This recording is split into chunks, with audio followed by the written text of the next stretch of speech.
Haleluya. Basi ndugu zangu wapendwa, sina mashaka wote tuna ufahamu wa kutosha kwamba leo ni Dominika ya Pasaka, mwaka wa kanisa, na ningependa katika tafakari alivujia neno la Mungu siku hii leo, wazo kuu tuongozwe na maneno yanayosema amefufuka kama alivyosema. Na kwa kuwa tunajua Pasaka ni zawadi ya ufufuko, na ufufuko ni zawadi ya furaha, na furaha ni zawadi ya maisha kwa wanadamu, na tunapokuwa na furaha tunaishi maisha ya amani, na amani ndio zawadi ya Kristo mfufuka aliyotuletea, zawadi ya pekee. Na katika zawadi hiyo ya maisha, basi ni maisha tele kama alivyotuahidi katika Injili ya Yohane sura ya 10 aya ya 10, kwamba nimekuja ili wawe na maisha tena wawe nayo tele. Kwa sababu hiyo, naomba tusimbanie Mungu makofi na vigelegele vya shukrani.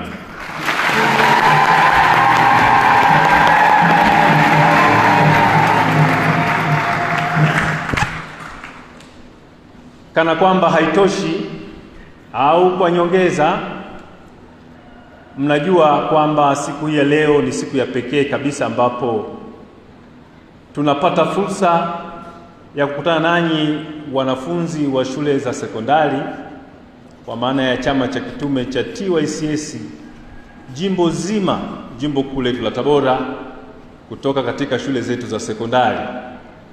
Na tunajua kwamba labda si rahisi baadaye kupata nafasi nyingine kama hii. Kwa hiyo kila mwaka tumekuwa na utamaduni wa kumshukuru Mungu kwa ajili ya wale walio kidato cha 6, tukijua kwamba mazingira yao ya kukutana baadaye kwa wingi namna hii yanaweza kuwa finyu au adimu, na hivi kwa mwamvuli wa sababu za kichungaji, siku hii ya leo pia daima tumependa kuitumia kama siku ya kuaga wale TYCS kidato cha 6, kwa kuwa mwezi ujao wataanza kujiandaa na mitihani na baadaye na mitihani, na hatutakuwa na nafasi ya namna hii. Na hivi naomba pia tusiwabanie, tuwapigie makofi na vigelegele tukimshukuru Mungu.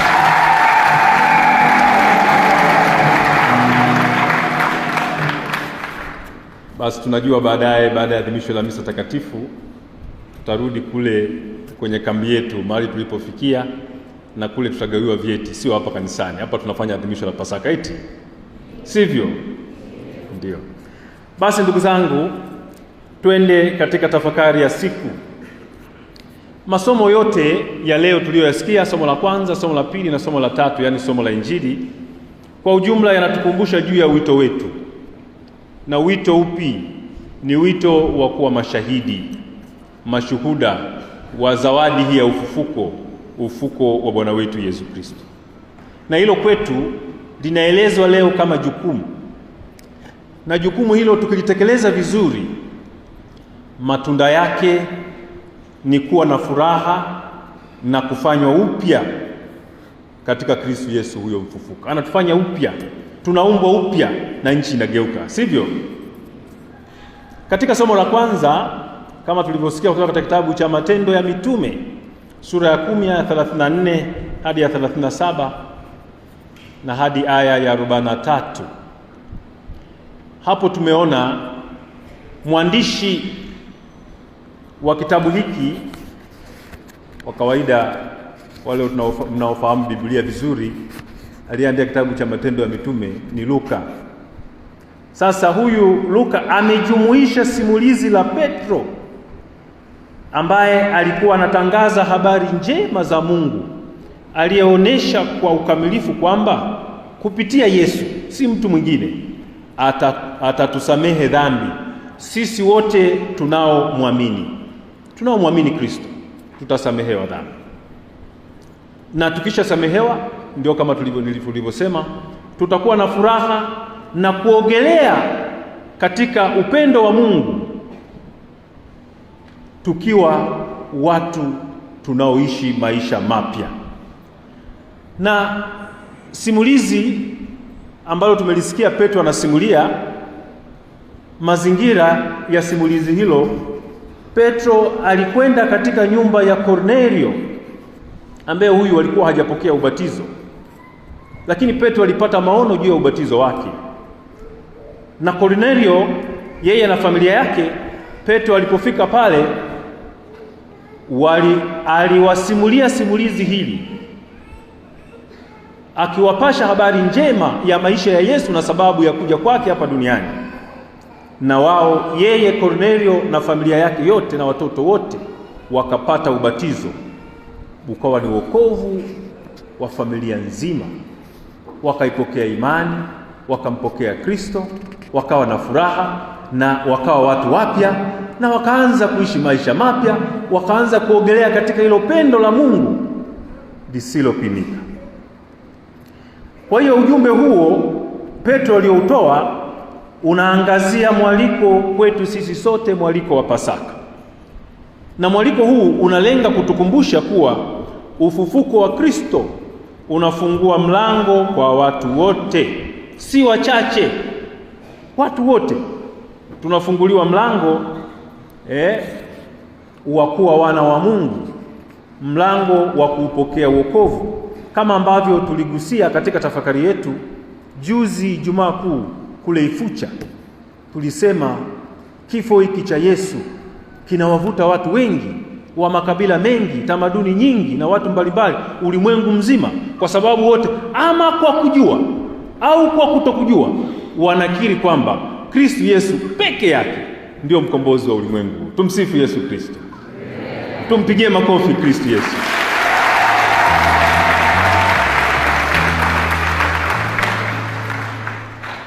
Tukisha tambua hilo, tukalifahamu vizuri hilo, na tukaamini na tukaanza kuishi, hapo hapo maisha yetu yanaanza kubadilika.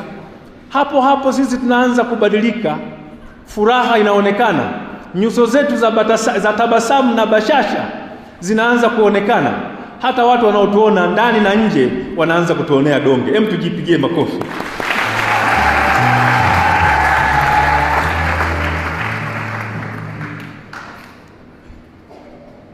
Wimbo wa katikati unatuongoza kuliona adhimisho la Pasaka katika misingi yake, kwamba ni adhimisho la upendo wa Mungu usiopimika unaotangazwa kuwa ni wa milele. Upendo wa Mungu ni wa milele, unadumu, hauna kikomo, hauna mwanzo wala mwisho, kama yeye mwenyewe asivyo na mwanzo wala mwisho. Na kiitikizano hicho cha matumaini tulichokisikia leo kimeletwa mahala pake. Kwa nini kimeletwa mahala pake? Kwa sababu sisi sote tayari tumetambua na kukiri kuwa Kristo Yesu ameshinda mauti. Kifo kimeshindwa. Yale mateso na kifo vimeshindwa, na Kristo ameshinda, ni mshindi, na tokeo la ushindi huu ni utukufu wa Mungu ambao unaonekana katika tendo hilo la wokovu wetu. Kumbe kama yeye ameshinda, basi ndio maana tumesikia maneno mazuri kwamba yeye ndiyo hilo jiwe walilolikataa waashi, lakini kwa kweli limekuwa jiwe kuu la msingi. Wakati mwingine tunaita la pembeni. Kuna wimbo mzuri huo mnaimba, najua wote mnaufahamu. Nikiuanzisha hapa watu wote wataimba, tena wataimba vizuri kuliko mimi. Nyie wote ni waimbaji wazuri, mjipigeni makofi.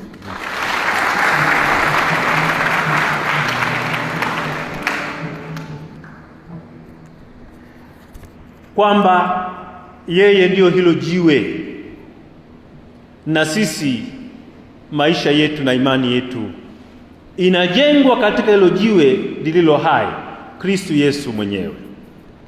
Katika somo la Injili ya Yohane sura ya 20 aya kwanza hadi ya 9 ni ushuhuda wa Maria Magdalena uliogeuzwa kutoka huzuni na kuwa furaha. Ndivyo Yesu alivyowaahidi wale wote watakaompokea, watakaomkubali na kuwa tayari kuteseka kwa ajili yake. Huko nyuma, leo tumesoma sura ya 20 ya Injili ya Yohane sura 20 aya ya kwanza hadi ya 9. Lakini ukisoma huko nyuma Injili hii ya Yohane sura ya 16 aya ya 20, Yesu aliahidi, alisema huzuni yenu itageuzwa kuwa furaha. Yaani kwa wale watakaokubali kutaabika na hata kuteseka kwa ajili yake, huzuni yao itageuzwa kuwa furaha. Na leo Maria Magdalena ni mfano wa watu ambao huzuni yake imegeuzwa kuwa furaha, na hata huzuni yetu pia bila shaka. Kwa nini? Kuna ushuhuda wa mazingira hapa kwamba huzuni yake iligeuzwa kuwa furaha. Hebu kumbukeni mazingira ya somo tulilosikia. Maria Magdalena alikwenda kaburini akiwa na majonzi, akijua kwamba bwana wake aliyeteswa akafa na amezikwa yuko kaburini, pengine yuko katika mazingira ya uharibifu huko kaburini. Kwa hiyo alikuwa na majonzi. Lakini cha ajabu, cha kushangaza, alipofika kaburini alikuta kaburi li wazi, na baadaye kwake ikawa ni mang'amuzi wa ujumbe na uthibitisho kwamba Kristo Yesu amefufuka. Kwa hiyo ukawa ni ujumbe wa matumaini, na yeye akawa mjumbe wa matumaini, akawa mtangazaji wa habari njema. Ndipo alipokwenda kuwakuta mitume na kuwapasha habari hiyo njema kwamba kaburi li wazi, Kristo Yesu hayumo tena, amefufuka. Na jambo hili linatukumbusha kuwa Kristo mfufuka hukutana nasi katika majonzi yetu, katika mahangaiko yetu, kuchoka kwetu, kukata tamaa kwetu, na hapo huyabadili makusudi na hali zetu za maisha, kwa kuwa makusudi ya moyo wake ni kwa vizazi hata vizazi. Unaweza kusoma Zaburi ya 33 aya 11. Tunathibitishwa kwamba makusudi yake ni kwa vizazi hata vizazi. Kristo tumaini letu. Somo la pili, kama tulivyosikia kutoka katika waraka wa Mtume Paulo kwa Wakolosai sura ya 3 aya ya kwanza hadi ya 4. Paulo anatutia moyo, anasema hivi: ufufuko wa Kristo kwetu liwe ni jambo linalotutia nguvu, linalotutia hamasa, na linalotupa uhakika juu ya maisha yetu ya baadaye. Na hivyo katika kuishi kwetu hapa duniani tusigubikwe na tukafunikwa na malimwengu tu, bali tutafute mambo yaliyo ya juu, huko Kristo Yesu mfufuka alipo, ili kusudi tukapate hayo maisha ya milele. Na kwa sababu hiyo Pasaka ni muda wa kufurahi, ni kipindi cha kupyaisha maisha yetu tukimtegemea Mungu katika mapambano dhidi ya malimwengu, na hivi tuyakumbatie maisha yajayo kwa njia ya Kristo Yesu mfufuka. Baada ya kusema hayo, ndugu zangu, napenda niseme kwa kifupi kwamba hivi adhimisho la sherehe za Pasaka kwetu lina maana gani, hasa kwetu tulio wengi humu kanisani naoona ni wanafunzi. Najua wapo na watu wazima, wako mapadre walezi, wawekwa wakfu walezi wetu, makatekista walimu wetu, na watu wazima wa Kristo wenzetu wapo kuungana nasi katika adhimisho la misa takatifu. Basi kwa ajili yao, lakini kipekee kwetu, adhimisho la Pasaka kwetu vijana na wanafunzi lina maana gani? Na hapo nakusudia kuyaweka haya yote ambayo tumetafakarishana katika mambo manne makuu ya kuondoka nayo. La kwanza, Pasaka inatukumbusha umuhimu wa kutii miili yetu. Tunao wataalamu wa saikolojia hapa. Kuna nyakati ambapo mtu unapaswa kuutii mwili wako. Unapokuwa na hisia fulani ambazo ni wakati wake lazima kuzieleza, yaani kuziruhusu kupitia nafsi yako. Tii mwili wako. Ni lini unapaswa kuutii mwili wako? Mfano, Maria Magdalena alifika kaburini akiwa na majonzi. Mtu akiwa na majonzi unamwona anabatasamu eti. Anabatasamu huyo. Wanasema kwa mzaha kubatasamu, sidhani nimekosea. Si mnaita kutabasamu eti. Unaona sura yake imejikunja kunja, kama amepoteza matumaini, kama amekata tamaa, na kama anaona tena maisha mimi basi. Maria Magdalena alikuwa mfano wa mtu wa namna hiyo. Na sisi katika maisha yetu yapo mazingira namna hiyo. Maria Magdalena alikuwa na hali hiyo kwa sababu alikuwa ni kama mtu ambaye mwenye msiba kwa kuondokewa na Kristo. Na sisi kuna mazingira ambayo tunakumbana na misiba. Tunakuwa na majonzi kwa vifo vya wapendwa wetu, ndugu wa karibu, baba, mama, kaka, dada, mjomba, shangazi na kadhalika. Tunapokuwa na hisia za majonzi na pengine hata kulazimika kulia, mazingira kama hayo tusijifiche. Tunapolazimika kulia, inapowezekana tulie, tutoe machozi yetu, kwa sababu kwa kufanya hivyo tunapata uponyaji. Tumsifu Yesu Kristo. Akina baba huwa tunajikakamua sana. Nyie akina mama msitufuate. Nyie mmejaliwa kueleza hisia zenu, msitufuate. Na sisi tunajaribu kuwaiga nyie, lakini hatuwezi kuwaiga kila kitu. Na nyie najua mnajaribu kutuiga sisi akina baba kila kitu, ila hamwezi. Tumsifu Yesu Kristo. La pili, tukuze mioyo ya udadisi na ufuatiliaji. Kumbukeni, mwanafunzi anayefanya vizuri daima, wanafunzi wanaofanya vizuri ni wale wenye moyo wa udadisi na wanaotaka kufuatilia ili kupata ufahamu kikamilifu. Maria Magdalena hakuogopa kwenda kaburini akitafuta kujua kinachoendelea. Nasi kama wanafunzi tutafute usahihi na ukweli wa mambo tunayofundishwa na kujifunza. Hii itatusaidia kupata elimu, kupata mang'amuzi, kupata uzoefu, kupata ukomavu na kuishi maisha bora, tena maisha bora kwa kila Mtanzania. Tumsifu Yesu Kristo. Tatu, tukuze imani yetu, kila mmoja binafsi. Wafuasi wa Yesu walikuwa na mashaka mpaka walipokutana na Yesu mfufuka. Kwa kawaida hata Wakristo kati yetu kuna mazingira ambayo tunakuwa na mashaka.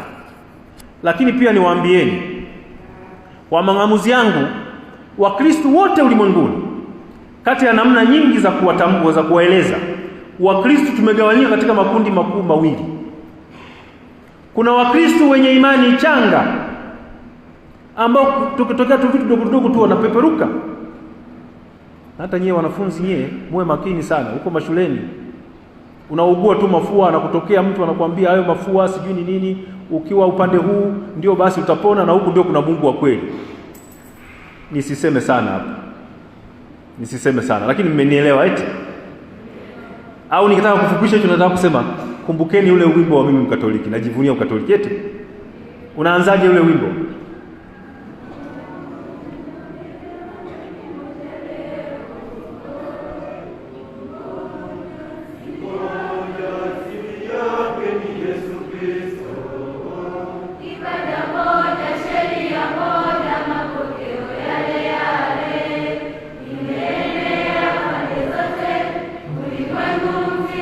Inatosha, mnaufahamu vizuri. Jipigieni makofi.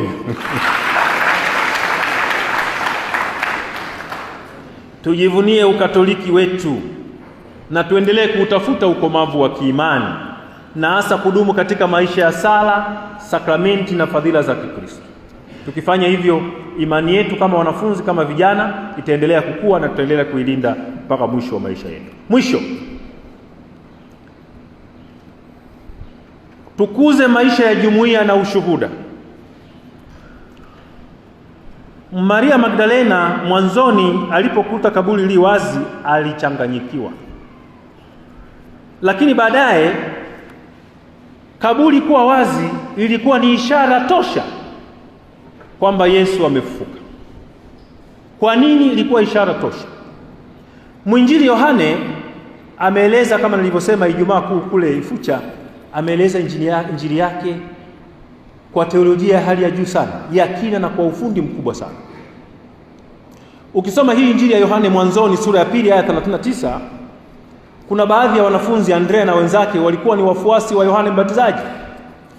Walimwacha Yohane, walipomwona Yesu anapita walimwacha wakamfuata. Walimuuliza, "Mwalimu, unakaa wapi?" Naye aliwaambia, "Njoni nanyi mtaona." Injili leo tunapoelekea mwisho wa injili ya Yohane, tunapata muunganiko kile kilichosema mwanzo na hiki kinasema mwisho. Njoni nanyi mtaona. neno kuona katika Biblia linaoanishwa na swala la imani. Kwa hiyo kile Yesu alisema njoni nanyi mtaona, kinaonekana hapa tena tunapoelekea mwisho wa Injili. Maria Magdalena ameenda akaona kaburi li wazi. Yohane na Petro mtume wameenda pia wakakuta kaburi li wazi. Hicho ndicho walichoona. Na kaburi kuwa wazi ni ishara kwamba Yesu hayumo, na kama hayumo amefufuka, kwa sababu iliaguliwa na alisema mwenyewe.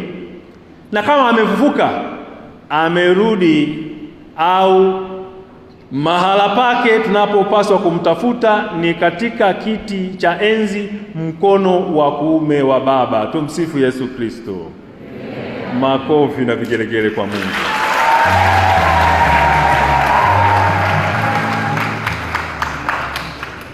Sasa Maria Magdalena, kama mimi na wewe leo tunavyoagizwa, anaona sasa ishara hii na maana ya tukio hili. Kwangu ni jukumu la kuwa shuhuda. Anasafiri, anaenda kuwashirikisha mitume habari hizi, na ndio nao wanakuja kushiriki habari hizi njema. Ndugu zangu, sehemu hii inatufundisha kuwa mashuhuda. Na kushuhudia wapi? Katika jumuiya yetu.